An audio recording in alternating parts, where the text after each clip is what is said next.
Oh, hello, Liberians and my friends out there, especially the old man Jesse Harris of the American Liberian social media platform.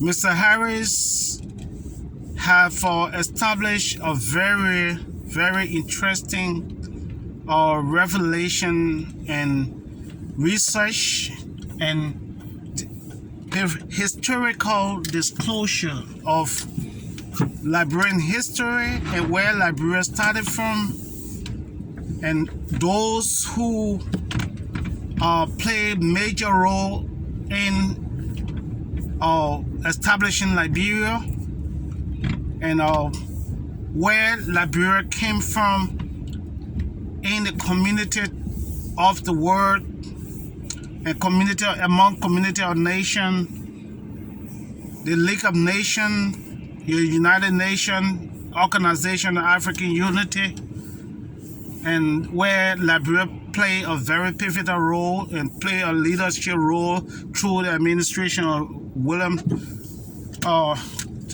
V.S. Tubman, who started the Pan-African movement along with Kwame Nkrumah and other secretary and other great African leaders. And today we have the African Union, and today through Torber, who succeeded William V.S. Tubman, started the West African Economic Community, ECOWAS, with the sole intention of uniting, bringing together the subdivision of Africa, starting from West Africa, of course, where Torber served as president for Liberia. What I just called today is that to just reflect on how sorrowful our country is, the extent at which our country has gone politically, and human resource, and the downing of the young generation. 14 years of active civil war, so many succession of trial to bring peace to Liberia, where we went up to 6 presidents just to bring peace to Liberia. But I just will keep frowning on those who brought a division in our country to politics by putting the indigenous Liberian against the American Liberian. But what they fail to realize is that the very Congo people that they are going against through William Torber knew the situation of the country. 90% illiteracy rating of a nation is not anything to joke about. And because of the high illiteracy rating and succession of conflict in our nation, that's why you see what you're seeing there today. Now politics are turned to suing. It's a good idea to sue. That's a good idea of playing politics. But they fail to realize the amount of young children that are in the street, their lives being destroyed, some of them stereotyped as Zogo, all of this situation. They don't see it because they do not have the capacity to judge between good and bad, to judge what is good for the country. The country that you're crying for native people, that our country that you take away your own country now. So now you see what's happening, what it is to run a country, what it is to care for your people, what it is to redeem the young children who was used on the battlefront. It's no longer the matter of who put on the front. It's the matter of how we can fix our nation and its citizens. Establish a firm educational system. Make sure that government, the country's natural resources is used on its citizens. During the past, people say, oh, the Congo people stealing their own money. When we get it, we're going to steal their own. I said they say. I heard it when I was growing up. When we're having argument, other stuff, when I was growing up, I heard all of those things. And I never realized that it has come to fruition. It has come to reality that, okay, it is their time to take. But you will take and leave from there and leave your children in the hands of the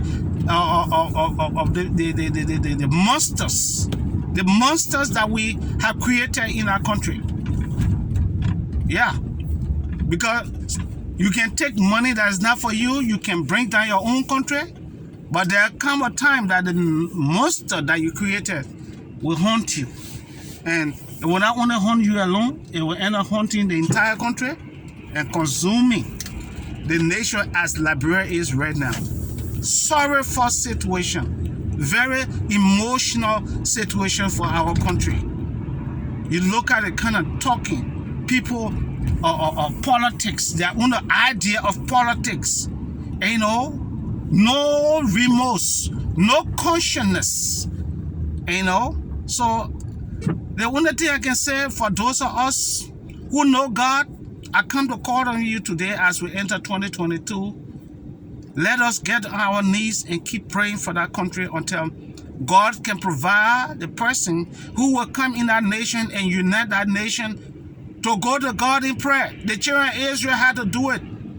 They went against God. Sodom and Gomorrah were destroyed. God took his favorite people from out of there. Judea was burned down, but God took his chosen people into exile. All of these things happened, you know, for us to get to know as a nation that God is a God of justice.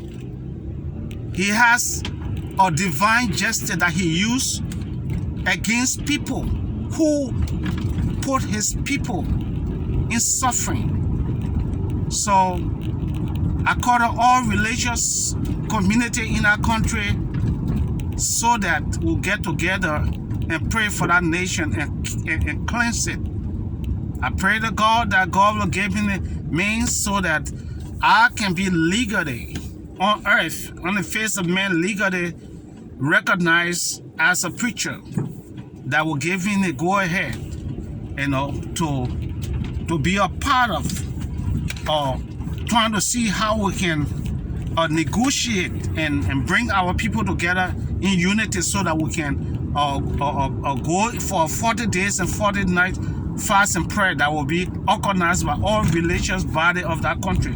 We selected people, not anybody. We're not just going to take anybody to go to cleanse that country. That people who have stepped aside, the elderly people who no more involved with sexual activities.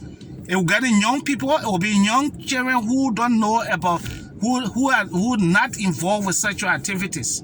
Those are the kind of people that we're going to get to make sure that they go on the mount for 40 days and 40 nights to cry to God to cleanse that country of the blood that have been shed so that prosperity can return to Liberia. God bless you as we enter 2022. Let us keep praying for our country. And sooner or later, I will start my 2022 spiritual science series. And this time around, I'll be doing the first series I'll be doing will be in the Old Testament, book of Psalm 86. I will be doing a study on Psalm 86. It's very important because we are in a very crucial time for that psalm to be. So it's a lesson that I'm doing with Dr. Ralph Wilson, a theologian, and he has written over 40 books of the New Testament. And so thank you and have a blessed day. I will see you on the media. Keep tuned and keep praying for me. God bless you and God bless our nation. Amen and amen.